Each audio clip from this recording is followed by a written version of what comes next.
So ladies and gentlemen, it's now our privilege to invite our keynote speaker, Mr. Sanjay Kumar Agarwal, Chairman, CBIC, to share his insights with us. A round of applause, please, for Mr. Agarwal. Honorable Minister of Tourism and IT, Government of Goa, Shri Rohan Kunteji, Dr. Kunyu Mukuria, former Secretary General WCO, Shri Dushyant Mulani ji, Chairman FFAI, other distinguished dignitaries on the dais and off the dais, industry partners, international delegates, fellow colleagues from the government, ladies and gentlemen, a very good evening to all of you. It is a privilege to be with you today at the 25th Biennial Convention of FFAI.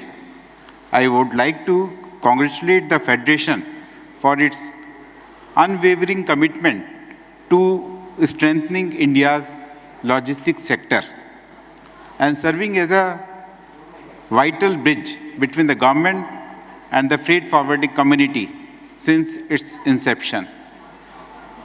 As we mark the Silver Jubilee edition of the convention, it is also a moment to reflect on our shared journey of transforming the Indian landscape of EXIM trade into more facilitated, technology-driven, and globally competitive. India's growth story is intrinsically linked to the strength of its logistics and infrastructure. Under the visionary leadership of Honorable Prime Minister, we have embarked on a transformative journey towards Viksit Bharat, where seamless and efficient logistics will be the backbone of our economic progress.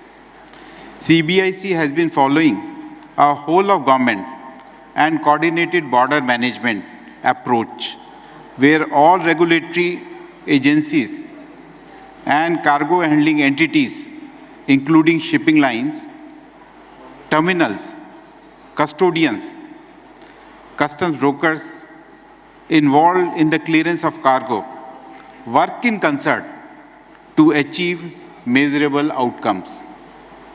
We are all aware of the Honorable Minister's vision for multimodal infrastructure connectivity through the PM Gati Shakti Master Plan.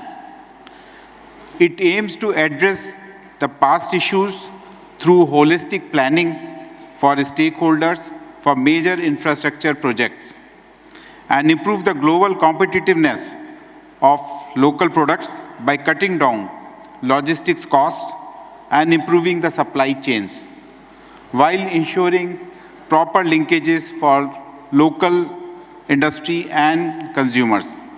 The contribution of the logistics stakeholders present here today are invaluable in realizing this vision.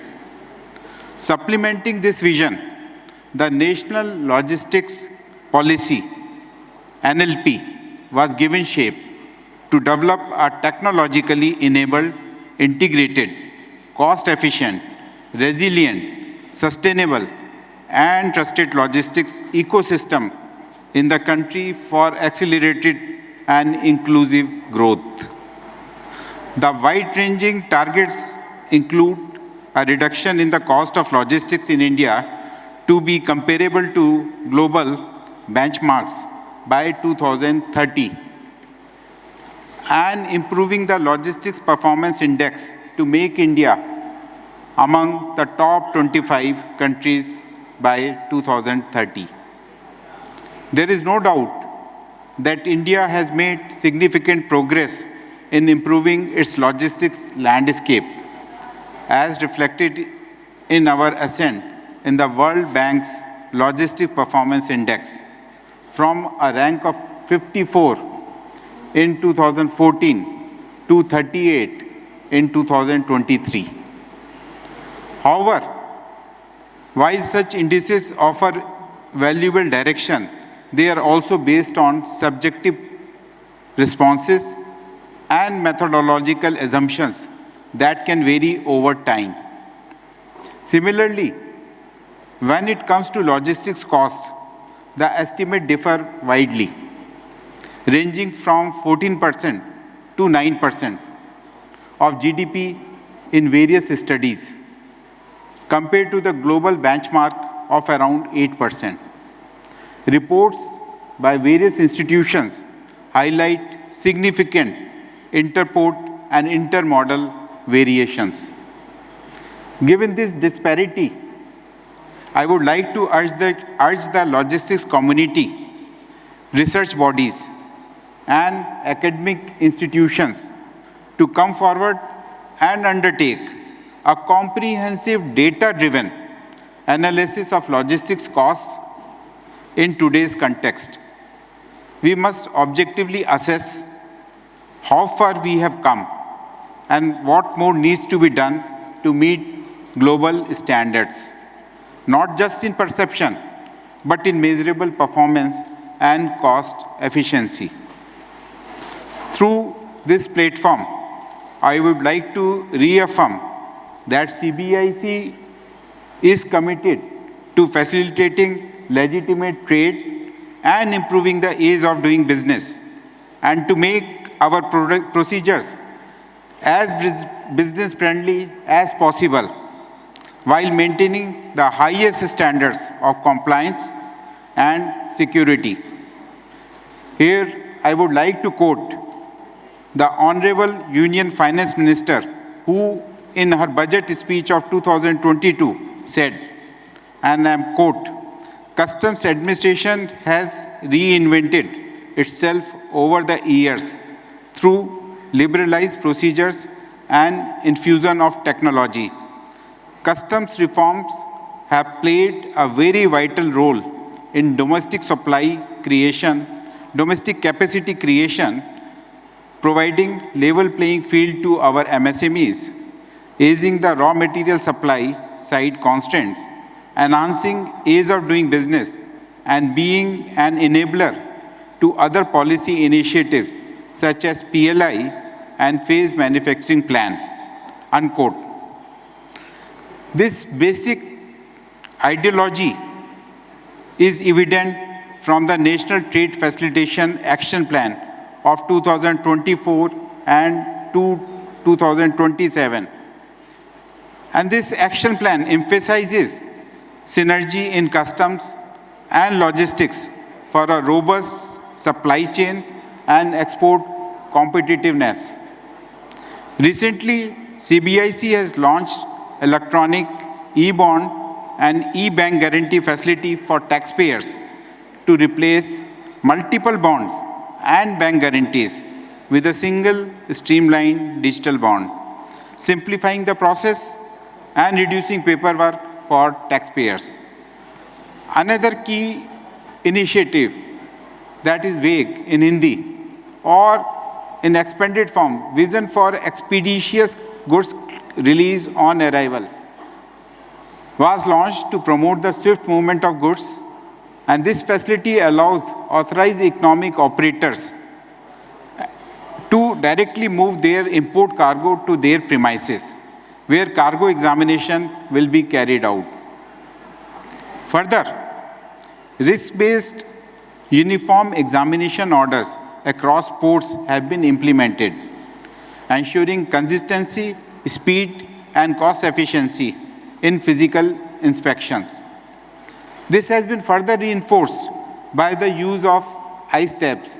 You can see the pamphlets on ice tabs in the customs pavilion, which has been set up outside this conference hall, where the mobile tablets that allow officers to upload examination reports in real time, eliminating paperwork and delays.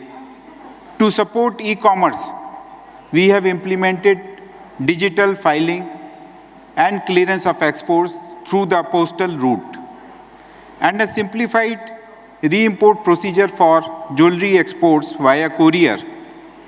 All these are steps aimed at empowering MSMEs and niche sectors.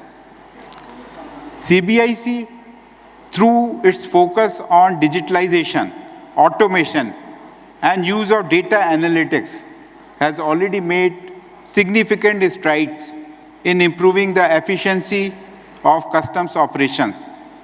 As per the National Time Release Study, last year published by CBIC, majority of the ports have witnessed a reduction in the average release time in 2024 as compared to the previous year. A significant 50% reduction in case of integrated check posts has been noticed, and reduction in case of air cargo complexes is 6%. In a major policy change this year, definitive time limit for finalizing provisional assessment under the Customs Act has been introduced. It was a long-standing trade concern. The process must now be completed within 2 years, extendable by 1 year, and it brings a greater predictability and cost efficiency. As part of the Government of India's vision to build a future-ready logistics landscape, substantial investments are being promoted in smart ports, automation, and real-time tracking infrastructure. Non-intrusive technologies such as baggage and container scanners have been deployed at airports and seaports to reduce the manual examination. At present, 24 container scanners have been installed at various seaports. Let me assure you, all these initiatives are not endpoints, but milestones on a journey. We are actively working with the stakeholders to deepen automation, adopt AI/ML-based risk management, and align our procedures with global best practices. As an example, I would like to inform that CBIC is working on customs integrated system, which will bring all the custom processes on a single platform and iron out the differing practices depending upon the mode of transportation. I would also like to mention that CBIC is entering into international collaboration with other customs administrations, and CBIC in pursuing the goal of secure, seamless, and efficient global trade by deepening bilateral engagements and engaging our systems with global best practices. A cornerstone of this effort has been signing of mutual recognition arrangements of AEOs with various customs administrations, and the most recent one was signed with Singapore. Beyond MRS, CBIC is actively engaging in customs cooperation as part of trade agreements to facilitate the lawful movement of goods, prevent fraud, and enable real-time data sharing between partner countries. To conclude, Indian customs today is no longer just a gatekeeper, but a facilitator of trade. This transformation is not possible without the partnership and proactive support of organizations like FFFAI. Together, we must work toward a vision where every container cleared, every refund processed, and every grievance resolved is a reflection of trust and partnership between customs and trade. I once again congratulate FFFAI for their exemplary role over the past decades and look forward to continued collaboration as we chart the next chapter of Indian logistics reforms. I convey my sincere wishes for the grand success of the 25th Biennial Convention of FFFAI. The convention's meticulously curated agenda underscores the breadth and depth of discourse that this distinguished gathering seeks to pursue. Thank you and Jai Hind. Thank you, Chairman Shri Sanjay Agarwal ji, for your insightful keynote address. Indeed, customs with its trade facilitation and partnership with the exempt trade, we have made a lot of progress in reducing the transaction cost and the time which it takes for clearance of goods through Indian borders. And it's really from over the years has been very, very trade friendly. We thank you once again for all the information which you have provided about the developments in customs to the audience over here.